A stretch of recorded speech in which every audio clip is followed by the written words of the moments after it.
Welcome to K-Catalog.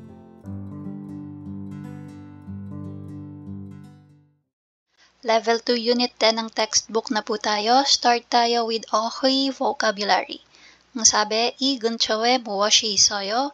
Ano ang mayroon sa malapit? Again, 근처 means nearby or malapit. So yung example question, 무엇이 있어요? Ano po ang mayroon? Ang sagot, 육교가 있어요. 육교, ibig sabihin po niyan is yung ating overpass. Okay, so tingnan natin yung iba. 신호등. 신호등, ibig sabihin po is yung ating traffic light or stoplight. 횡단보도. 횡단보도, yung ating pedestrian crossing or tawiran. 사거리. 사거리 po, ibig sabihin yan is yung crossing. Yan. And then we have 지하철역. 지하철역, yung subway station.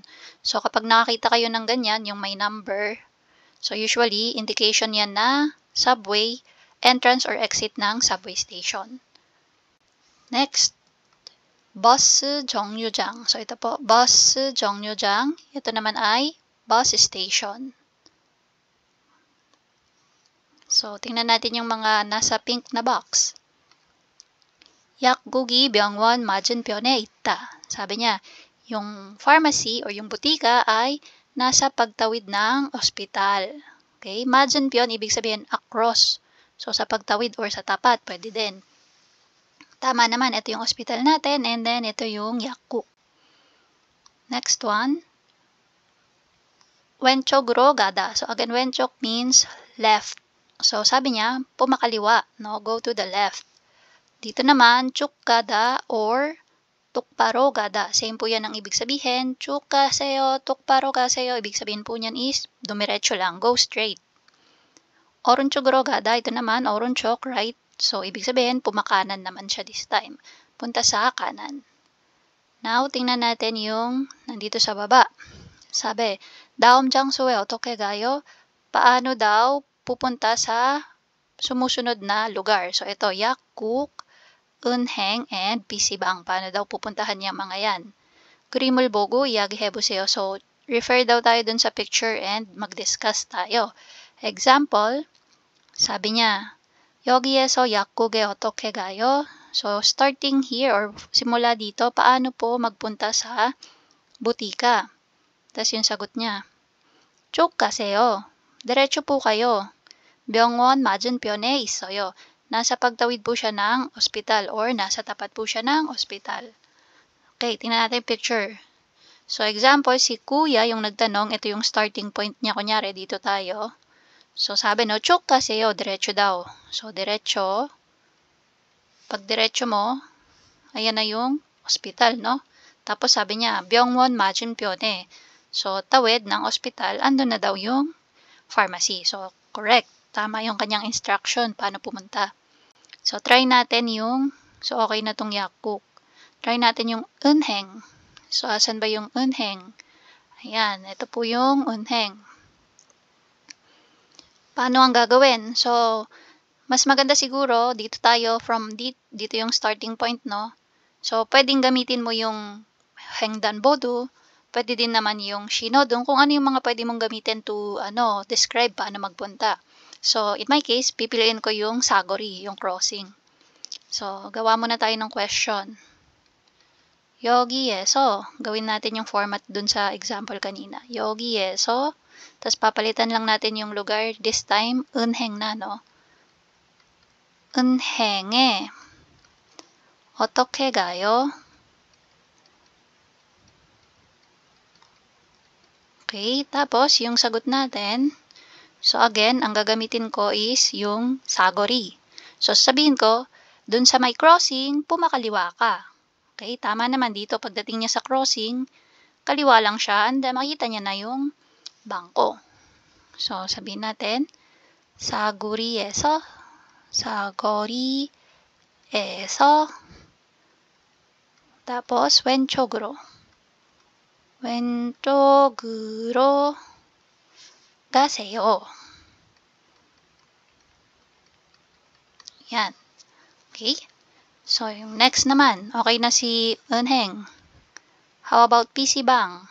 Yan, ito naman si PC Bang. So, again, dito ulit yung starting point. Maganda ulit na gamitin si Saguri, no? Yun yung pinakamadaling eh. So, question, same ulit, papalitan lang natin yung pangalan ng lugar. 여기에서 PC방. PC방에 어떻게 가요?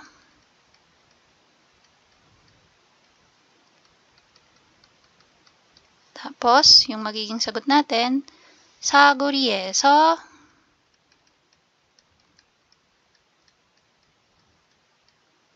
오른쪽으로 가세요. Okay? So, 사거리에서 오른쪽으로 가세요. Makikita niya na yan, PC Bang. Kanina, yung unheng, 사거리에서 왼쪽으로 가세요. Makikita niya na yon yung bangko. Okay? So, yan po yung ating vocabulary. Level 2, Unit 10, first grammar natin is the grammar nunde. Pwede mo siyang idikit kay verb or kay adjective. And take note, during level 1, Unit 18, na-discuss po natin ang same grammar. Okay? Same grammar, dongsa or hyongyongsa plus the grammar nunde. Pero that time, ang gamit niya dyan is replacement for hajiman. Okay? If maalala niyo po, sinabi ko na si nunde ay maraming gamit. Okay? So, if gusto niyo pong balikan yung level 1 unit 18 natin, yan, search niyo lang po sa ating channel. Ang magiging gamit niyo doon is hajiman and yung mga example na sentences din po doon, ang makikita niyo na gamit niya talaga is replacement for hajiman. Pero dito, iba na naman yung gamit niya. Ang sabi, 뒤에 이어지는 내용에 대한 배경이나 상황을 설명할 때 사용해요. So, ang sabi po dyan, gagamitin mo naman this time si nunde to explain yung background or situation nung kung ano man yung sasabihin mo na kasunod. Okay? So, wala po tayong ma-associate na Tagalog or English words dito kasi iba-iba per situation. Okay? So, pwedeng pero, tapos yung susunod, pwede namang saka or and, depende po sa sitwasyon. Again, ano yung gamit niya? To explain yung background or situation nung susunod na sasabihin mo. Example, sabi ni Angela, Odieyo, we aji kanwayo, asan ka na? Bakit hindi ka pa dumarating? So, sagot ngayon si Jason, 버스를 기다리는데 버스가 안 와요. So, nag-explain muna siya kung ano yung sitwasyon or background. Sabi niya, naghihintay ako ng bus. Tapos, tsaka niya sinabi yung hindi pa dumarating yung bus. Ayan. Okay, so nagbigay muna siya kay Angela nung background or situation niya bago niya sinabi yung hindi pa talaga dumarating yung bus. Kaya, hindi pa rin siya nakakarating. Another one. 죄송하지만 이 근처에 은행이 있어요? Pasensya na po, pero dito po sa malapit, meron bang bangko? Okay, so nagtatanong, no? Sumagot ngayon sina. Sabi niya, 시청 옆에 있는데 여기에서 가까워요. So bago niya sabihin yung malapit na doon, yung bangko, nagbigay muna siya ng background or sitwasyon na nasa tabi siya ng City Hall. Ayan, 시청 옆에. 시청 is City Hall. So, yun yung binigay niya na idea dun sa kausap. Nasa tabi siya ng City Hall and malapit na siya dito. Okay? Next. 배고픈데 우리 밥 먹으러 가요. So, ang gusto niya talagang sabihin is, kumain sila. Okay?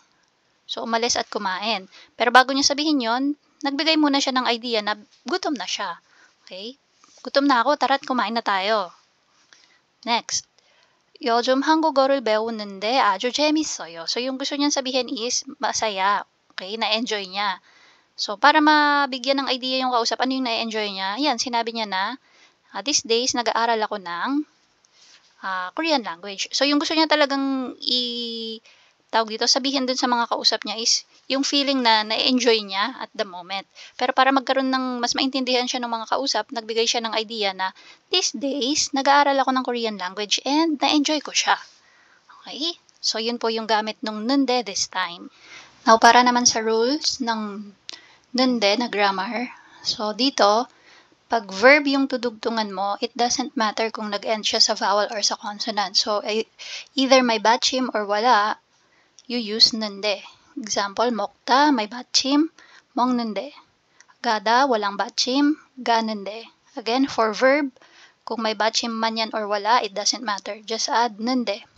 Pero kapag adjective yung dudugtungan mo, you have to check. If may 받침, you add unde. Example, 많다, may 받침, 많은데. 좋다, may 받침, 좋은데. Pag wala naman siyang 받침, ibig sabihin nag-end siya sa vowel, you add ni은데. 크다, wala siyang 받침, no? So, 큰데. 유명하다, again, walang 받침, nag-end sa vowel, 유명한데. Tapos dito, may tip. Sabi, 명이다는 명인데를 사용해요. So, ang sinasabi lang dyan, pwede mo din siyang idikit kay noun. Okay? So, hindi lang kay verb or adjective.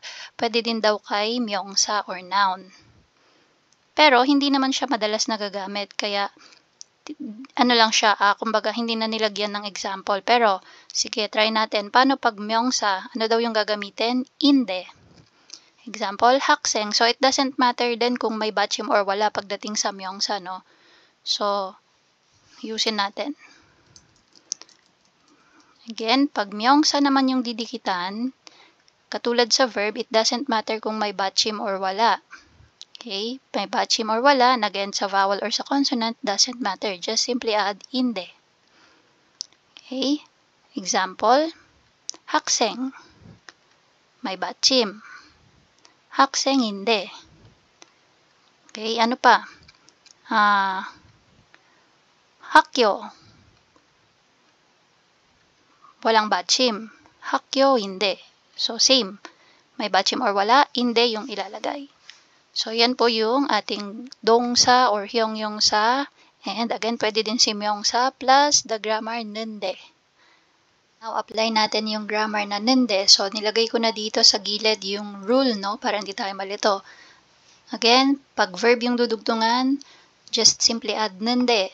Pag adjective, check mo if may 받침 or wala. Pag meron, unde. Pag wala, niunde. Tapos, pag noun, you simply add inde. So, tingnan natin yung sabi, 그림을 보고 이야기해보세요. So, meron tayong example dito. Dalawa yung nasa box natin. 비가 오다, 우산이 없다. So, ginawa, pinag-isa siya. Okay? So, ito na siya. 비가 오는데 우산이 없어요. So, yung dalawang phrase na yan ay pinag-isa. Naging isang sentence, no? So, si 오다, dito in-apply si grammar na nende. So, 오다 is 동사, verb. Kaya, automatic nende yung nilagay sa kanya. Okay? Tapos, 우산이 없다, ginawa siyang present form lang. 우산이 없어요. Yan. So, tingnan natin, no? nende. Okay? And then, 없어요. So, tingnan natin yung number 1. Try natin. Pagdudugtungin natin yung 학교 앞에 옷 가게가 많다 at saka 옷이 싸고 좋다. Sabi niya, sa tapat ng school ay marami daw na tindahan ng damit. Tapos yung mga damit daw ay mura at saka okay naman.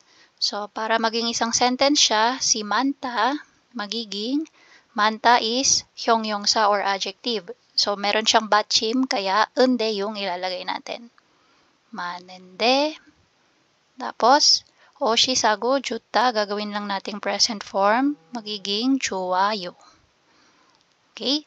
So, yung number 1, ang sentence natin, itong number 1 lang po yung isusulat ko, no, para masundan lang.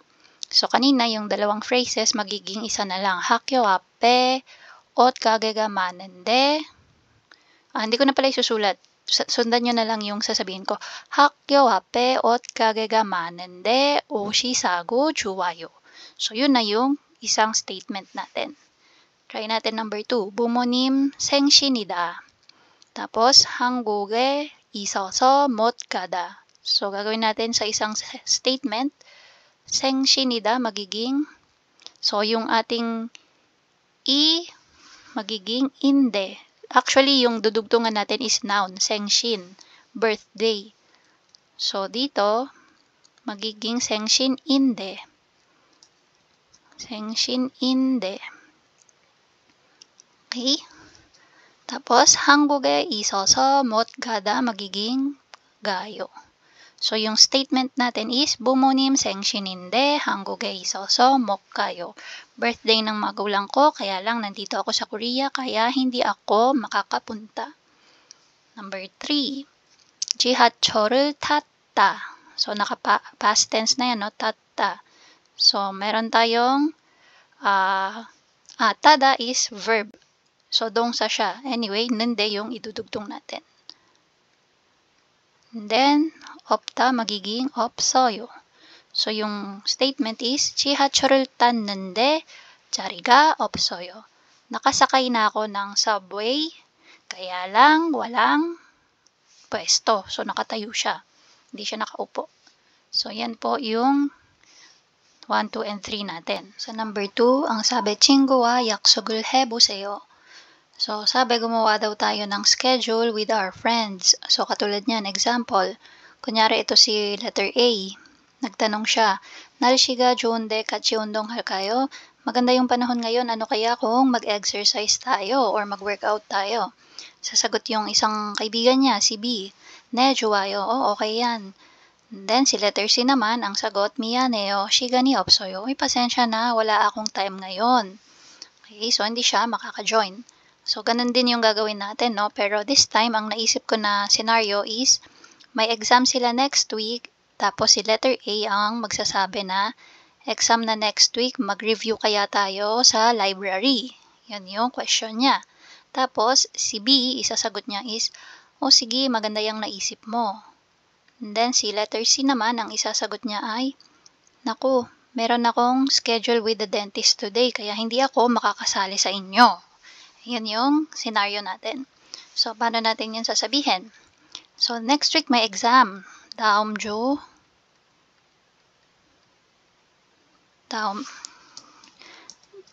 주에 시험이 있다. So, yung 있다 magiging 있는데. Okay? 시험이 있는데. Tapos, sabihin niya, mag-aral or mag-review kaya tayo sa library. 도서관에서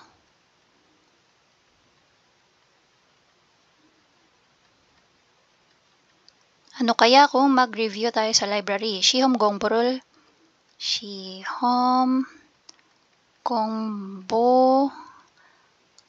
할까요? Pwede yun. Or 공부하는 거 어때요? So, if gusto nyong gamitin yung mga natutunan yung grammar before, pwede din yun. Katulad niyan, 게 어때요? Yan. 시험 공부하는 게 어때요? Tapos, sasagot si B. Oh, maganda yung naisip mo. 네. 좋은 생각이에요. Tapos, yung isasagot naman ni letter C, sabihin niya, ay pasensya na, hindi ako makakasama sa inyo kasi kailangan kong magpunta sa dentist. So, sabihin niya, yung 미안하다, gawin nating 미안한데. 미안한데. Okay. 오늘 치과에 가야 해서 같이 못 가요. Yan. So, as simple as that, may nasagot na natin yung number 2. And, na-apply natin si nande na grammar. Nande, and then, dito din, 미안한데. nande, niyende. Okay, so that's for the grammar 동사 or 영영사 or 명사 plus nande, unde, niyende, and inde. And that's it. If you find this video helpful, please hit the like, share, and subscribe button. So I still hope to see you in the upcoming videos, and again, thanks for watching.